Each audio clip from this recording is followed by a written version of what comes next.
Sige po, basahin natin. Revelation chapter 1, verses 1 to 3. The revelation from Jesus Christ, which God gave him to show his servants what must soon take place. He made it known by sending his angel to his servant John, who testifies to everything he saw. That is the word of God and the testimony of Jesus Christ. Blessed is the one who reads aloud the words of this prophecy, and blessed are those who hear it and take to heart what is written in it, because the time is near. May God bless the reading of His Word. Tayo po ay manalangin. We thank you, Father, for this new day that you have added into our lives. We thank you for the great privilege and the honor that we can come and worship you in spirit and in truth. Maraming salamat din po, nananalig po kami na ang bawat awiting papuri, pagdakila, pasasalamat at pagsamba na amin pong inialay sa inyo ay naging katanggap-tanggap po sa inyo. Ang aming dalangin ngayong umagang ito, loobin ninyo na sa pag-aaral namin ng inyong mabuting balita, ang banal na Espiritu ang siyang magbigay kaunawaan sa amin ng mga bagay na nagmumula po sa inyo. Hayaan niyo ang banal na Espiritu maging dakilang tagapagturo po namin. Kayo po ang umakay sa amin, Panginoon, sa landas ng katwiran upang kami makapamuhay ng may kabanalan. At loobin ninyo na sa pagdala niyo sa amin ng kaalamang nagmumula po sa inyo, Panginoon, kami po ay maging masunurin sa mga bagay na nais niyong matutunan po namin. At mabuhay po kami sa mundong ito na meron pong expectation sa aming puso na one day, very soon, Jesus will come back and bring us sa inyong kaharian. Salamat po, Panginoon. Pagpalain niyo ang kabuuan ng aming pananambahan kasama ang aming mga kapatid sa pananampalataya through online. At hayaan niyo sa pagtitipon pong ito, kayo po ang Diyos na kumilos sa aming kalagitnaan. Ito po ang aming samot dalangin sa pangalan ng aming Panginoong Hesus. Amen. Palakpakan po natin ang Panginoon. Makakaupo na po kayo. Masaya po ako na makita muli ang bawat isa po sa inyo. Parang ang tagal nating hindi nagkita, no? Pero kung isipin natin, patapos na po ang month of November. So, isang buwan na lang at matatapos na ang taong 2023. Sabi nga nung anak ko, Daddy, we must celebrate because kahapon daw ay 30 days before Christmas. Tama ba yun? So, we must celebrate, sabi nung anak kong bunso. Okay, sa atin namang bilang mga mananampalataya, we celebrate God's goodness in our life every day. Okay, ewan ko po kung familiar po kayo dito po sa mga symbols na to na gusto kong ipakita. Okay, nung tayo po ay nag-aaral, ito po ay familiar sa atin, di po ba? Kung sisimulan po natin dun sa gawing kaliwa, it talks about biology. Sa gawing kanan na nasa baba, it talks about chemistry. At yun nasa taas, it talks about physics. At ang pinaka-paboritong subject ng marami, math. Di po ba? Kung tatanungin ko kayo, naunawaan niyo po ba ang lahat ng yan? Pero pinag-aralan natin yan. Tama po ba? At marami sa atin nakapasa. Tama po ba? At ang nakakalungkot nga, yung mga academically, nag-achieve po sila with highest honors, with high honors, and with honors. Tayong mga average na tao, ang pinakamaganda ron, yung iba sa atin, mas naging matagumpay pa kaysa sa kanila. Tama po ba? Okay. Pero hindi natin sineset aside yung karunungan na meron sila. Sapagkat ang totoo, baka mamaya, kaya ngayon ang curing time ng kalsada ay mas mabilis kaysa dati sapagkat nakapag-develop sila ng chemical na nagpapabilis na matuyo kagad yung concrete. Tama po ba? Meron po akong kaibigan, isa po siyang chemical engineer. At ang sabi niya, yung lupa, para hindi sumipsip ng tubig, nakapag-develop po sila ng chemical. Okay? Chemist po siya talaga eh. Chemist lang siya sumusunod. Okay? Chemist siya talaga. Okay? So, nag-develop po sila. Okay? At ang ating DPWH ay kumontak sa kanila para yung kanilang na-develop na formula ay magamit sa paghanda ng kalsada. At yan nga po ang isa sa mga dahilan. Kaya ako po naikwento po sa inyo yan. Kaya lang, sa ating mga ordinaryong tao, ang mahalaga lang sa atin, 1 + 1 = 3. Di po ba? Subukan nyo i-type sa inyong calculator. Yun ang lalabas. Okay, ang katotohanan, mga kapatid, there are many things in this world that we do not understand. But we have to know. Tama po ba? Subukan yung tanungin, yung mga may asawang lalaki, hanggang ngayon ba, kaya niyong ispilengin ng inyong mga misis?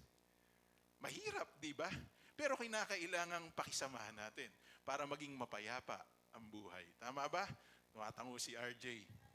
Okay, kaway-kaway dyan sa mga totoong nakararanas ng reality ng buhay. Now, I want us to understand this. We must understand the book of Revelation. At sa tulong ng Panginoon, susubukan ko po na ito ay sa tulong ng Diyos, ibahagi sa bawat isa po sa atin. The book of Revelation in Greek, okay, yung word na revelation, ang Greek word po niya ay apocalypsus. At when we hear the word apocalypse and we see the different movies that has the title apocalypse, medyo nakakatakot. Sapagkat yung mga pangyayari na mapapanood po natin, it talks about the end of things. It talks about catastrophe, disasters, meteor coming on earth, at marami pang iba. Okay? At baka nga nakita pa natin kung meron po akong isang pinanood, okay? Independence Day yata yun, pinanood ko po yun. Naiyak ako eh. Kasi when the things take place, yung mga pangyayari po na yun, nag-take place, we are all helpless. Wala talaga tayong magagawa. At kahit na anong pagliligtas ang gusto po nating gawin sa ating pong mga mahal sa buhay, wala na tayong magagawa kasi it's a matter of individual,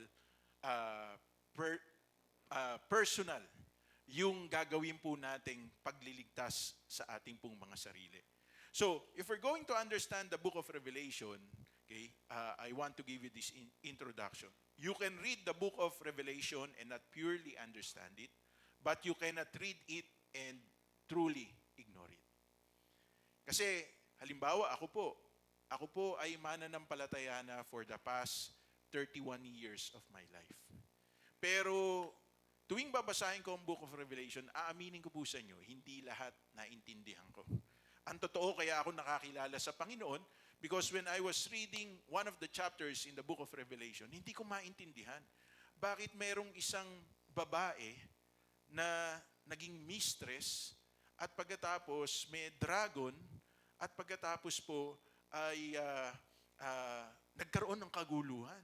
So yun yung nagtulak sa akin para dumalo sa Bible study at magkaroon ng katanungan, at habang ipinapaliwanag sa akin, hindi ko pa rin naintindihan. Pero isang bagay ang nakamit ko nung gabi po na yon. Yung katotohanan na kailangan kong magsuko ng aking buhay at tanggapin si Jesus bilang Panginoon at tagapagligtas. Because what matters is us having an assurance of salvation today, and God will take care of our future. Naintindihan po ba natin yon? So, sa tulong ng Panginoon, I want to teach to you today, this morning, about understanding the book of Revelation. Now, the first item, 7 item po ang ating pag-aaralan. The first item that we must understand, the book of Revelation, is a book of prophecy. It is a prophetic book. Ang sabi po ng Revelation chapter 1 verse 1a, kasama sa binasa natin kanina, the revelation from Jesus Christ, which God gave Him to show His servants what must soon take place. So, malinaw na malinaw. Okay? Hindi ito nangyari nung panahon po na isinulat po ito ni Apostle John. Okay? Pero, malinaw na sinabi, mangyayari ito sa hinaharap, pero malapit na itong mangyari. Kaya lang, kailan po ba isinulat ang Book of Revelation? The Book of Revelation was written 96 AD. From 89 to 96 AD. Ibig sabihin, namatay na po ang ating Panginoong Jesucristo. At hindi lang po yon, mga kapatid. Makikita po natin, kung ang taon po natin ngayon ay 2023, napakahabang panahon na po ito. Almost 2,000 years na pong naisulat ito. Sa panahon ng 2,000 years, Nung sinulat po ito ni Apostle John, ang sabi din ng Bible, what must soon take place. Hindi pa naman nangyayari lahat na nakasulat po rito. Pero it doesn't mean, mga kapatid, na hindi po ito mangyayari. Mangyayari po ang lahat na nakasulat dito, whether we believe it or not.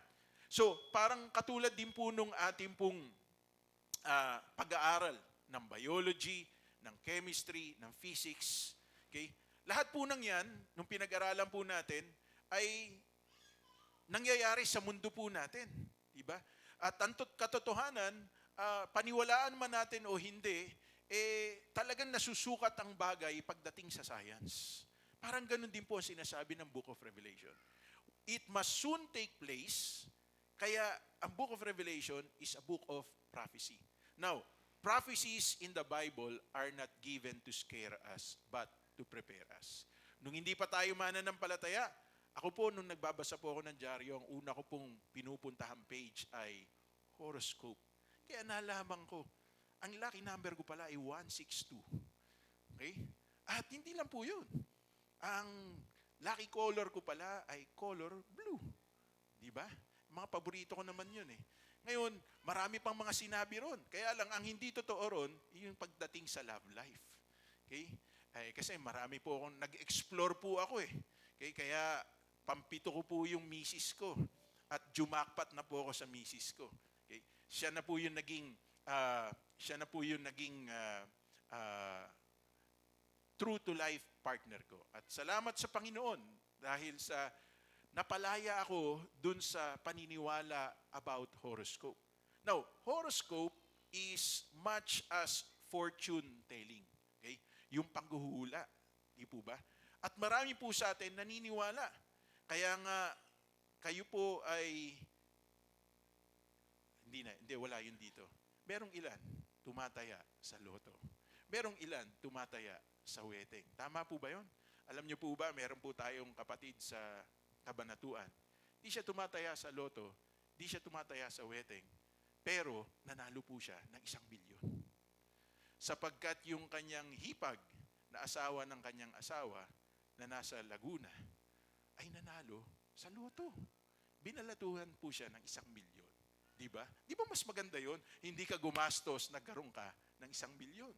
Yung ilan sa inyo, ang laki na nang nagagastos, napapanaginipan nyo pa kung ano yung numerong itataya ninyo, at 18th birthday na kasi nung anak ninyo, kaya kasama yon sa tinaya ninyo, pero hanggang ngayon, wala pa rin. Panalo. So natalo ka. Now, I want us to understand this. If these things will surely take place, totoong mangyayari, dapat maunawaan po natin, mga kapatid, kinakailangang paghandaan po natin to. So, the second truth about the book of Revelation, it is a personal book. Sabi ng Revelation chapter 1 verse 1b, He made it known by sending His angel to His servant John. So, personally, pinadala ng ating Panginoong Jesucristo ang kanyang anghel kay Apostle John upang mailathala ito. Kaya nga ang Tagalog ng Revelation ay pahayag. Sapagkat ipinapahayag, okay, ng salita ng Diyos ang mensahe po niya sa atin bilang mga mananampalataya. Now, tandaan po natin mga kapatid, yung word na apocalypse does not mean the end. It means the unveiling. Okay? Yung pagpapahayag.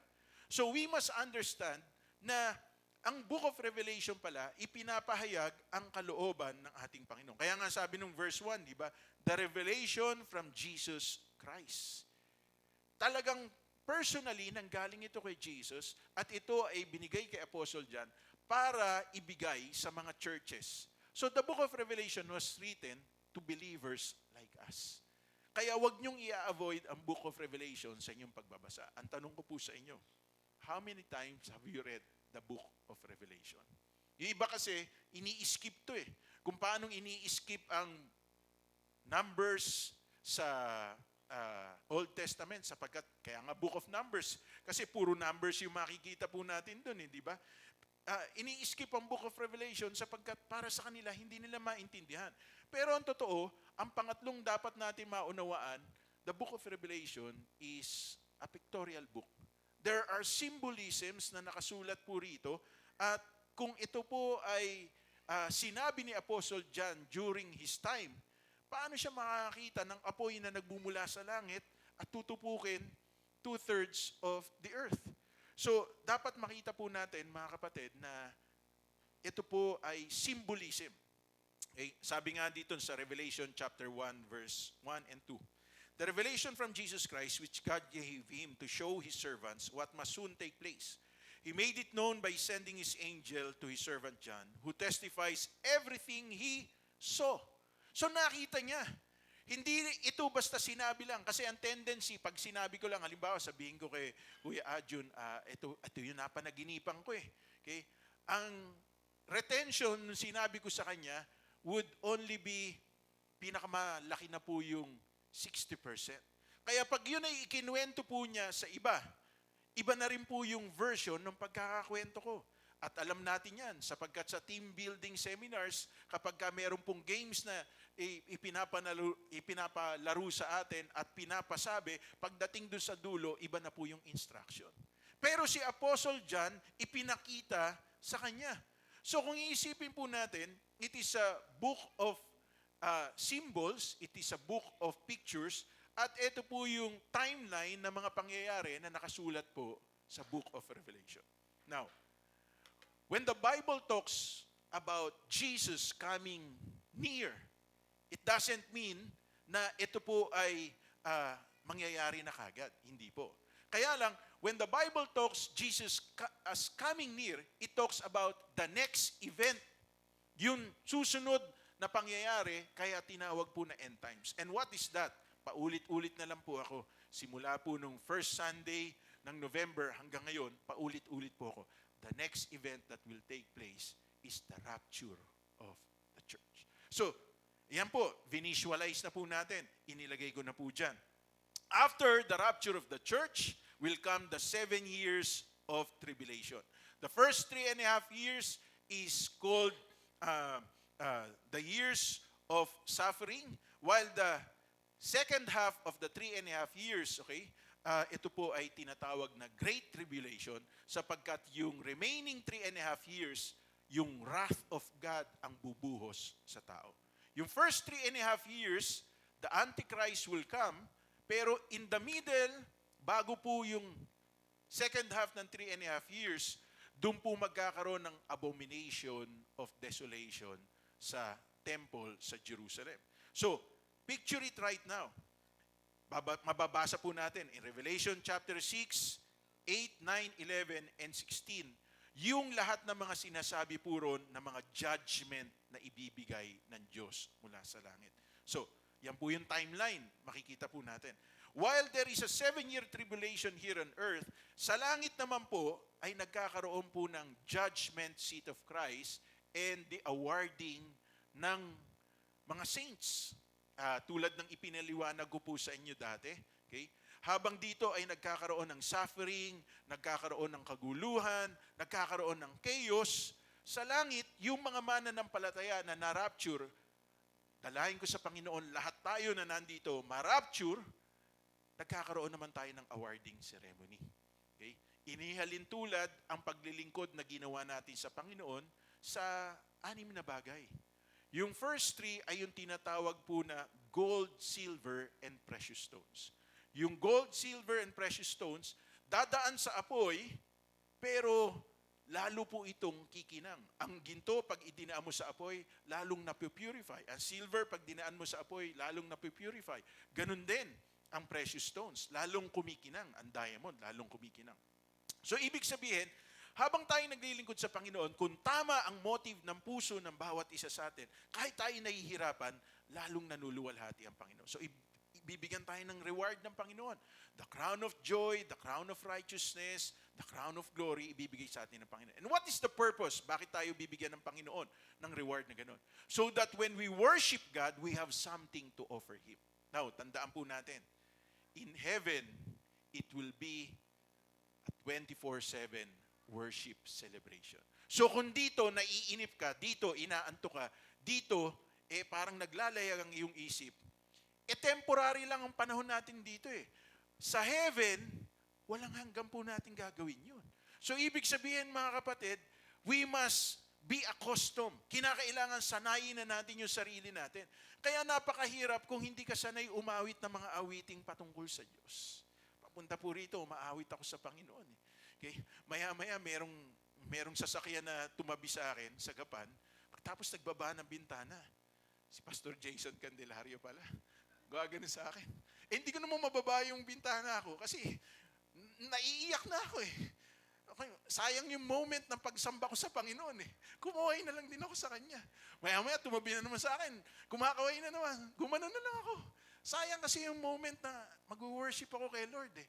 Kasi alam nyo, therapy sa akin yung bumabiyahe ko all the way from Cabanatuan, papuntang Baliwag na nag-iisa ako. I have a personal communion with God. Yung iba sa atin, takot na takot pag nag-iisa, hindi mapakali. Labas ka agad na cellphone, naghahanap ng kachat, di ba? Wag! Treasure it! Because that is the moment you can be alone with God. Okay? At ang napakahalaga ron, mga kapatid, okay, inihahanda mo yung sarili mo sa pagharap sa Panginoon. Tandaan po natin, we will come, all of us, even the unbelievers, will come face to face with God. So kinakailangan ngayon pa lang, handa tayo. Reality sa buhay po natin. Kung sakaling kunin tayo ng Panginoon ngayon, many of us, hindi tayo handa. Yan ang reality. Kaya lang, kung spiritually speaking, at peace ka, kahit na nagkakaroon ng kaguluhan sa mundong ito, kahit mangyari itong mga bagay na to na nakasulat sa Book of Revelation, hindi tayo matatakot. Bakit? Because our relationship is secured with Christ. Amen po ba? So, ganun din po. Dapat makita po natin na even though the Book of Revelation is a pictorial book, meaning it has many symbols, okay? Hindi tayo dapat matakot. Kasi ang totoo, mga kapatid, it was written in order for us to understand. Kaya po may picture po yan. Kasi picture speaks 1,000 words. Tama po ba? So, kaya yan nakasulat doon, dinefine ni Apostle John yung lahat na nakasulat doon para na sa ganun, ma-ingrain sa ating pong isip. So tuloy po natin. Pang-apat, the Book of Revelation is a profitable book. Okay? May pakinabang po tayo every time na ito'y binabasa po natin. In Revelation chapter 1 verse 3 it says, "Blessed is the one who reads aloud the words of this prophecy, and blessed are those who hear it and take to heart what is written in it, because the time is near." Ito po yan eh. When sinabing ng Bible, the time is near, malapit nang bumalik ang ating Panginoon. 2,000 years ago na isulat to. In the year 85 to 95 AD. Tapos hanggang ngayon, di pa dumadating ang Panginoon. Kasi yun nga yung inaabangan natin, yung pagbabalik ng Panginoon. Ano sabi ng 1 Peter? Huwag tayong mabalisa, sapagkat binibigyan tayo ng Panginoon ng pagkakataong makapagsisi upang tayo ay maligtas. So, kung sa lifetime natin, hindi dumating ang Panginoon, well and good. Wala naman nawala sa atin, sapagkat pag namatay tayo, sa Kanya pa rin tayo pupunta. Pero kung sa lifetime natin darating ang Panginoon, salamat pa rin sa Panginoon. Kasi kung may utang ka, hindi mo na mababayaran yung utang mo. Kaya alam mo namang hindi ka makakasama kung napakalaki ng utang mo, sapagkat hindi ka naman kukonsintihin ng Panginoon. Na ang ibig ko sabihin, kinakailangan fair tayong nabubuhay sa mundong ito. Jesus is coming very soon. And every time we study the book of Revelation, at malinaw dito sinabi, every time we read it aloud. Kaya nga po, tayo once a year, I always teach you about eschatology, the things that will happen in the last days. At ang pangalan ng church natin, God's End Time. Ibig sabihin, mga kapatid, yung mga mangyayari sa panahon pong ito, okay? Kinakailangang alam po natin ito, sapagkat ito po ang maghahanda sa atin para sa Panginoon. Ito pa, sabi na Revelation chapter 22 verse 12. "Look, I am coming soon. My reward is with me, and I will give it to each person according to what they have done." May reward pala ang Panginoon. Every time na binabasa natin to, every time na ito po ay pinag-aaralan natin, at ginagawa natin kung ano nakasulat sa Bible, may reward pala ang Panginoon. Tandaan po natin, mga kapatid, alam ng Panginoon kung tayo may ginagawa sa Kanya o wala. Natatandaan niyo po yung parable, di ba? Sa Matthew chapter 25, the parable of the talents. Merong binigyan ng 10, merong binigyan ng 5, may binigyan ng 1. Yung binigyan ng 10, immediately, ang sabi ng Bible, ito po ay ginamit niya at matapos niyang gamitin, tumubo po siya ng 10 uli. Yung binigyan ng 5, immediately ginamit niya at pagkatapos tumubo siya uli ng 5 pa. Pero yung binigyan ng 1, ano nangyari?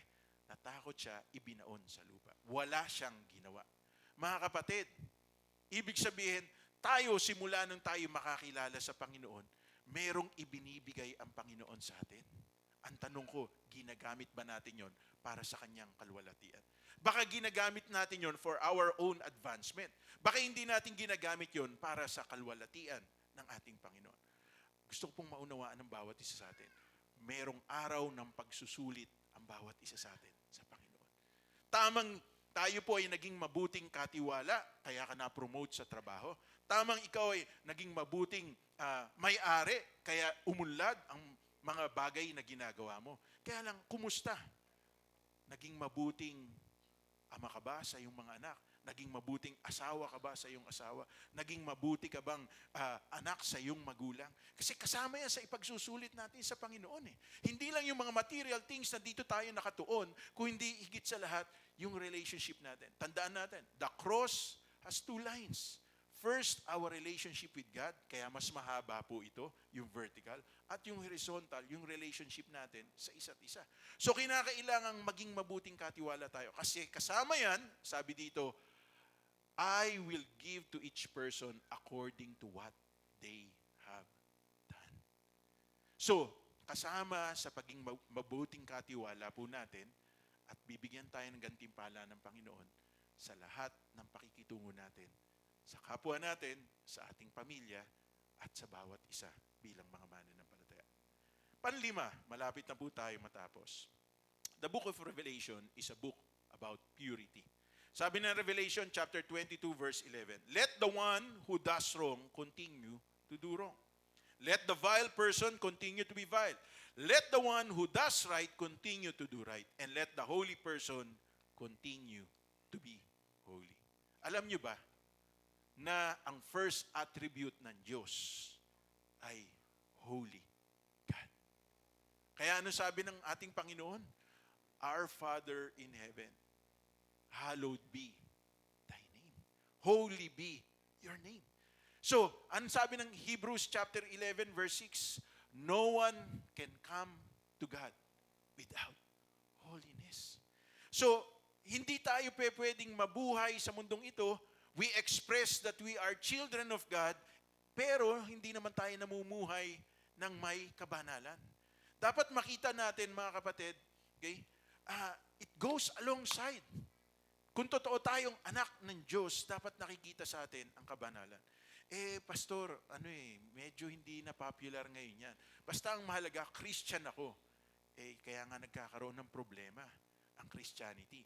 Kaya napupulaan. And I also speak about those who are serving God, sapagkat they can quote the Bible from cover to cover, they can preach mas articulately kaysa sa pagpipreach na tinuturo ko sa inyo ngayon. Pero wala pong kabanalan sa buhay nila.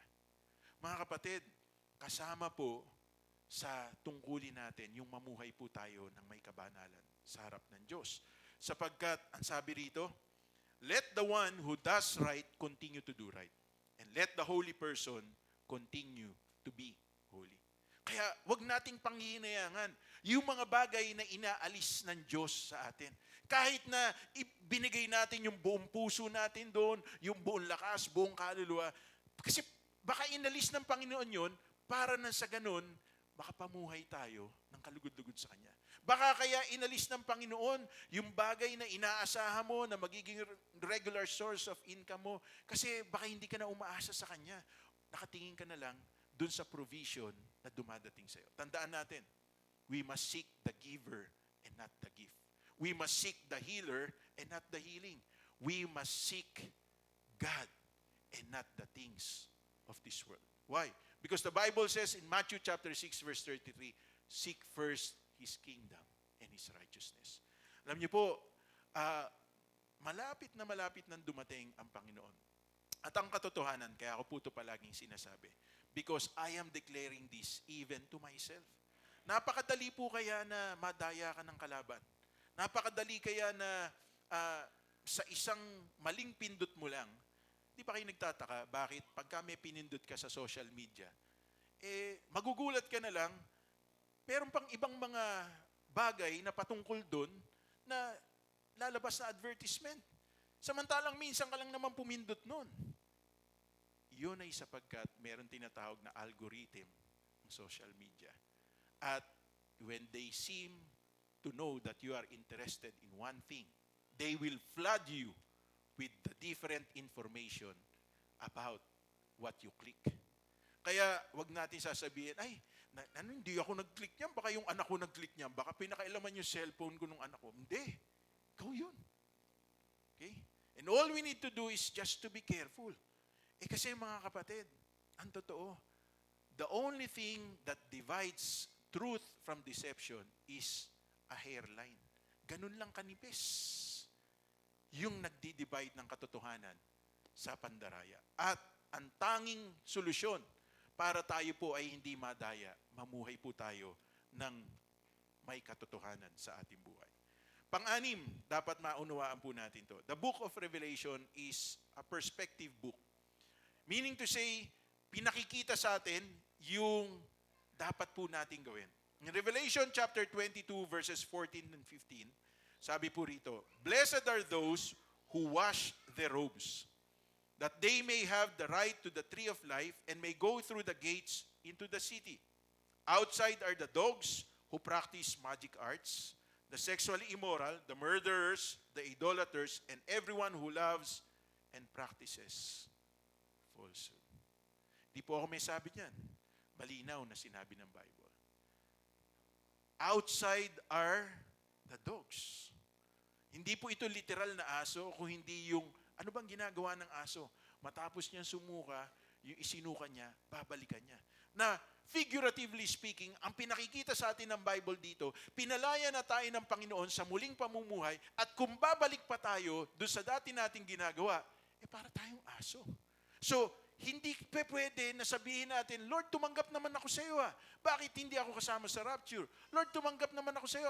Sabi nga ng Bible, ni Matthew chapter 7, verse 21, 22, marami sa araw na yon na magsasabi sa akin, Panginoon, Panginoon, hindi ba't sa iyong pangalan nakapagpalayas kami ng demonyo? Hindi ba't sa iyong pangalan nang ipatong namin ang aming kamay sa may sakit, gumaling sila? Hindi ba't sa iyong pangalan nakapagsalita kami ng iba't ibang wika at nakagawa kami ng mga kababalagan? Pero nung sabi ng Panginoon, lumayo kayo sa akin, kayong mga gumagawa ng masama, sapagkat hindi nyo ginagawa ang kalooban ng aking Ama na nasa langit. And in the book of Revelation, malinaw na sinabi, sa labas, ang mga aso, sa labas, yung mga nagpa-practice ng salamangkero, pangkukulam, o kung ano pa mang mga spiritual practices, sexually immoral, the murderers. Murder, hindi ito yung literal na pumatay ka, kung hindi yung sa puso mo, kung may galit ka, hindi mo mapatawad yung tao, tulad ng sinasabi ng Panginoon, para na tayong pumatay. The idolaters, yung pinapahalagahan natin yung mga bagay na mas mahalaga kaysa sa Diyos, at hindi lang yun, yung nagpa-practice ng kasinungalingan. Kaya, totoo, liars go to hell. Yun po yun eh. Sa ibang translation, the liars, yung practices falsehood. Pero, wag natin tignan yun. Sapagkat dapat dun tayo sa una eh. Blessed are those who wash their robes. Meaning to say, kung nagkasala tayo, nagkulang tayo, nagkamali tayo, hingi natin ng tawad. Sabi ng 1 John 1:9, if you confess your sins, He is faithful and just to forgive you and cleanse you from all your unrighteousness, that they may have the right to the tree of life and may go through the gates into the city. Di ba napakahirap?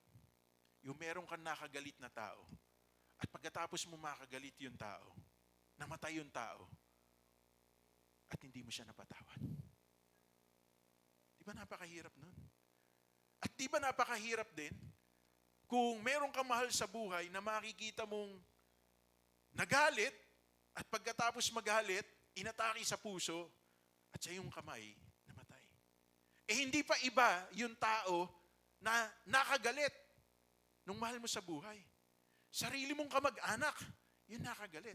Paano mo mapapatawad kung yung tatay mo ang nakagalit ay sarili niyang kapatid at namatay yung tatay mo dahil sa sama ng loob na meron siya. At sa iyong kamay, namatay sapagkat sinalo mo nung inatake sa puso. The only key para mangyari ang lahat ng yon is pagpapatawad. We can forgive the people who offended us, and we can also forgive ourselves if we have offended others and we have not asked forgiveness to those people whom we have offended. Ito lang po yan eh. Mapalad daw yung mga naglilinis, naguhugas, okay, ng kanilang robe. Ibig sabihin ng robe, yung robe of righteousness ng Panginoon sa ating buhay. That's the reason why we always need to ask for forgiveness. And that is the perspective na meron po tayo. Kasi we are relational people at as relational people, relational being, maaaring we mean well, pero sa ibang tao, iba ang pagtanggap po nila yon. And maaaring sila, they mean well, pero iba rin yung pagtanggap po natin. Kaya, mas mabuti pa minsan, wag na lang tayo mag-react eh. Yung palampasin na lang natin. Because the Bible even says, it is the glory of the king to let go of a matter.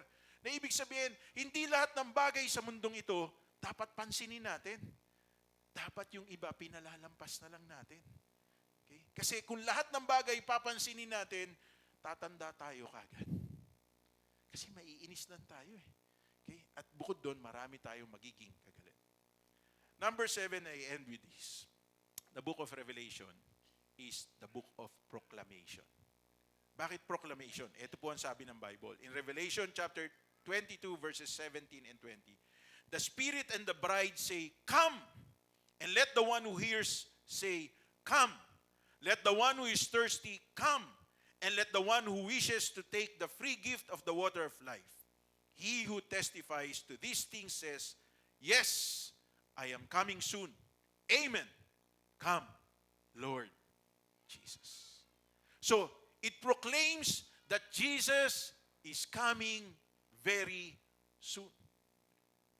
Hindi maaring mamaya, maaring sa gabi, maaring sa madaling araw, maaring bukas, sa makalawa, sa isang linggo, sa isang buwan, sa isang taon, sa susunod na maraming taon, pero ang pinakamahalaga, darating ang Panginoon. Ito ang tanong, nakahanda po ba kayo?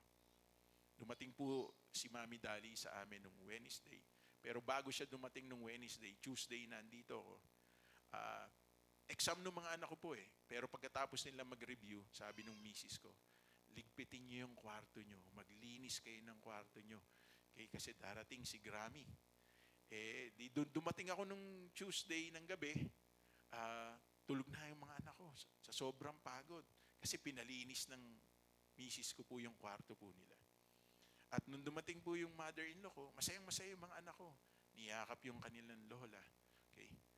Ibig sabihin, pinaghandaan nila yung pagdating nung Grammy nila. Okay? So, masayang-masaya po sila. Tao lang yun. Lola lang. Diba? Ako, masaya lang sa akin, mga aso, pag dumadating ako eh. Kumakahol eh. Oh, hindi ako nanimiro. Kasi ako nagpapakain din sa mga aso eh. Okay? Minsan gusto sumaan loob ko eh. Kasi pagpasok ko ng bahay, pag hawak yung cellphone, hawak yung gadget eh. Hello? Hi? Ganun lang eh. Diba? Oh, wala ba kayo nakita? Wala bang dumating? Ay, si daddy pala yun. Diba? Isang gusto talaga sumumaan loob ko. Pero, mga kapatid, siguro because of familiarity, diba? Araw-araw nila akong kasama. Araw-araw sanay sila na pinaghahanda ako sila ng pagkain.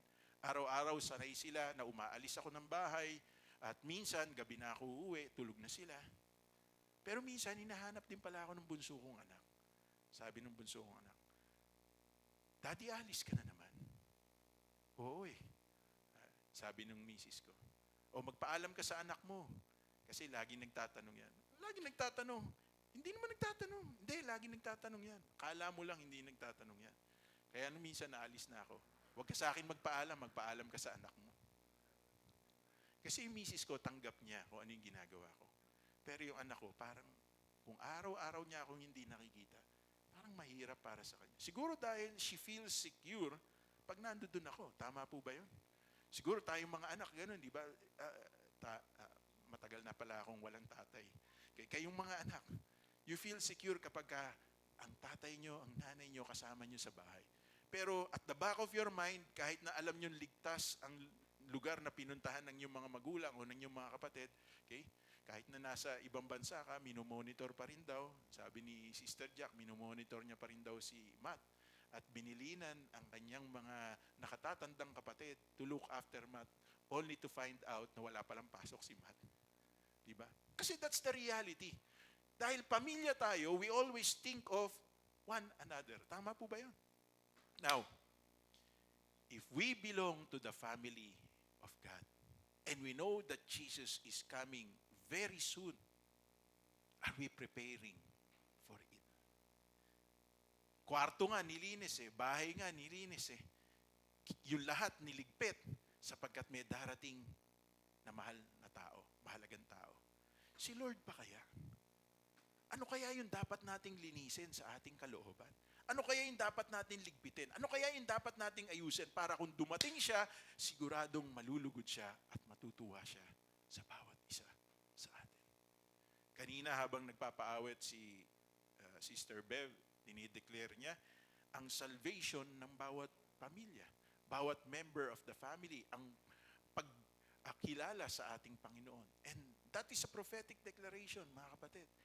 Maaaring hindi pa natin nakikita nangyayari, nakasama ang ating ama ng tahanan, ang ilang membro ng pamilya, pero it shall come to pass because that's the will of God. Kaya lang, we must do something para sila po ay hikayatin na makasama natin sa pananambahan sa Panginoon, sa paglapit sa Panginoon, sapagkat yun ang napakalaking tungkulin natin. If we know something true, something good, something beneficial, at hindi natin to sinabi sa ibang tao, kaya sila napahamak dahil hindi po natin sinabi ang katotohanan.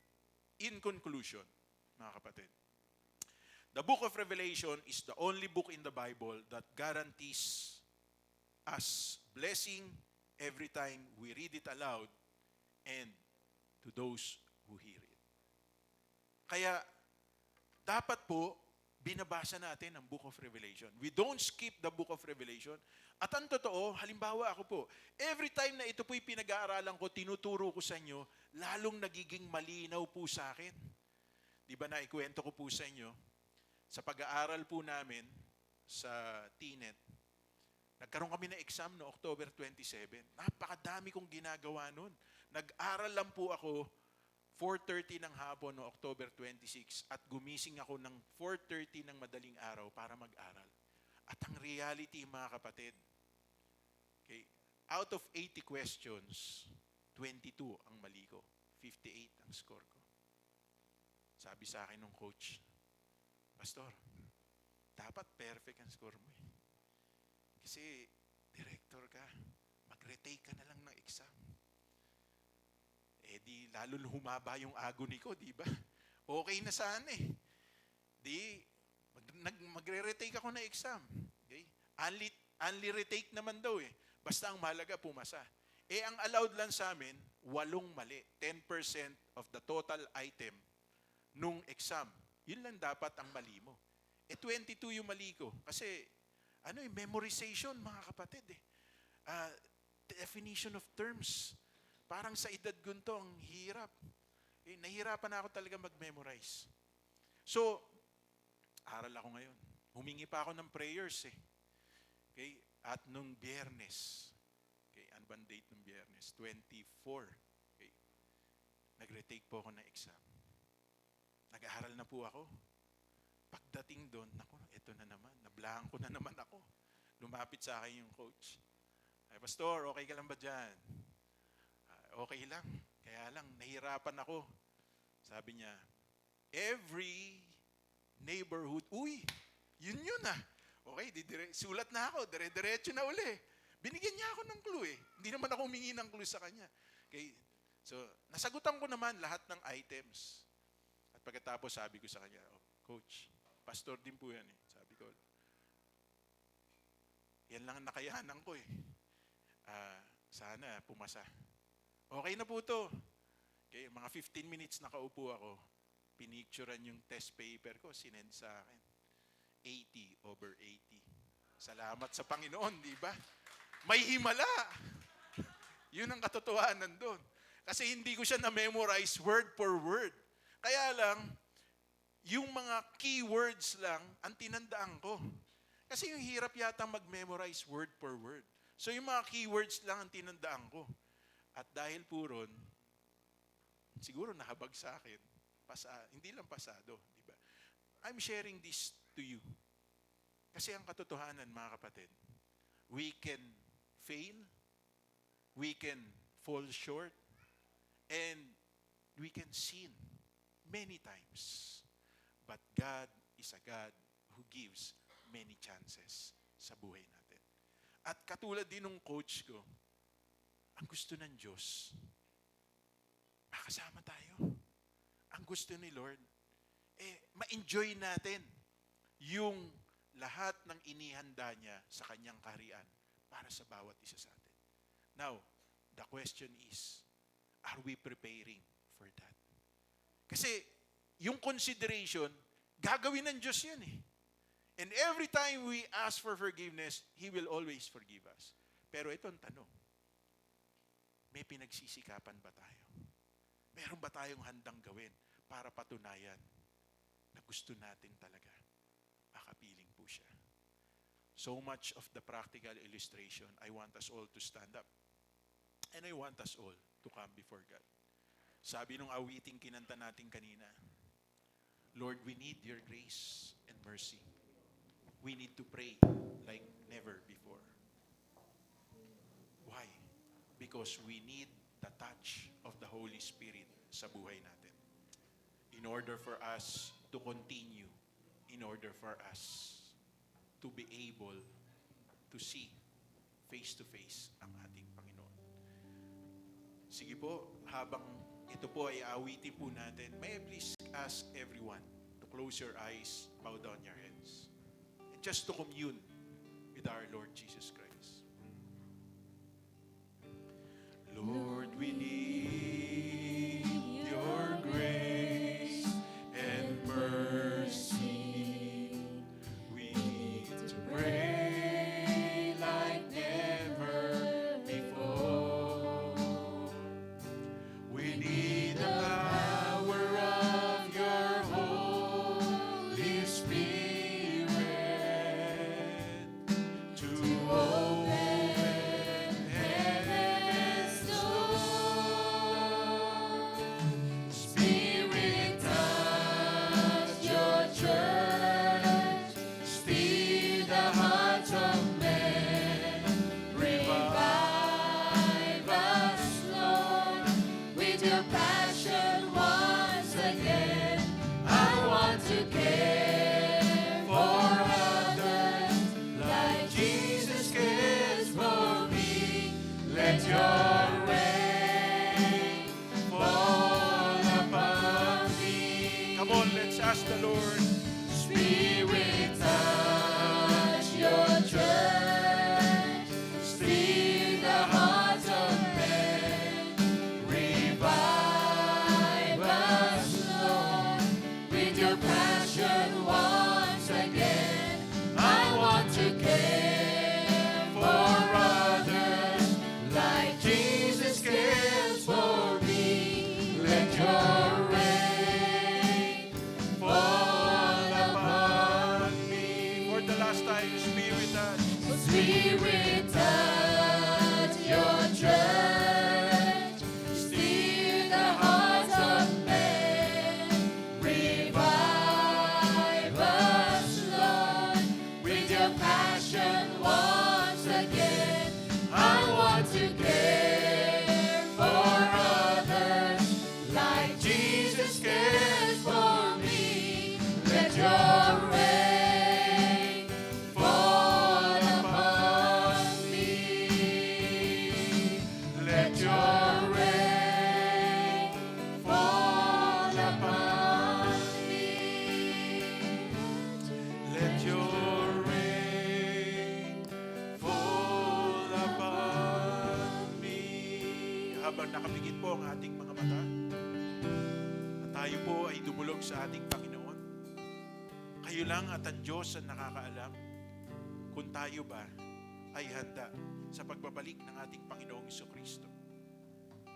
We may not fully understand what the book of Revelation says, but we can truly acknowledge and not ignore that everything written in it will surely come to pass. What matters is nakasisiguro tayo na maayos ang ating buhay, namumuhay tayong kalugod-lugod sa Panginoon at handa tayo sa Kanyang muling pagbabalik. I would like to give to everyone the opportunity to talk to God right now. Kahit kayo nakasama po namin online, I want you to talk to the Lord right now. Stop it, whatever you are doing, and just acknowledge God's goodness over our life. Maaaring meron tayong mga dapat isuko sa Panginoon. Maaaring meron tayong dapat ihingi ng tawad sa Panginoon. Maaaring meron tayong mga bagay na dapat i-give up in exchange of having a rightful relationship with God. It's between you and the Lord right now. Kung mahalaga ang Panginoon sa iyong buhay, hindi ka manghihinayang na alisin ang mga bagay na nagsisilbing hadlang para maging maayos at matuwid ang ating relasyon sa Kanya. Kung kailangan mo ng biyaya ng Diyos, ask the Holy Spirit to give to you the power in order for you to fully surrender yourself, to fully release to the Lord whatever it is na kinakailangan po nating isuko sa Kanya. At sa umagang ito, if there be some people that we need to make right our relationship with them, hilingin natin sa Panginoon that He gives us the grace para magawa po natin ito. It may be unintentional, sumama ang loob mo, or it may be intentional, sapagkat hindi ka nagpatawad.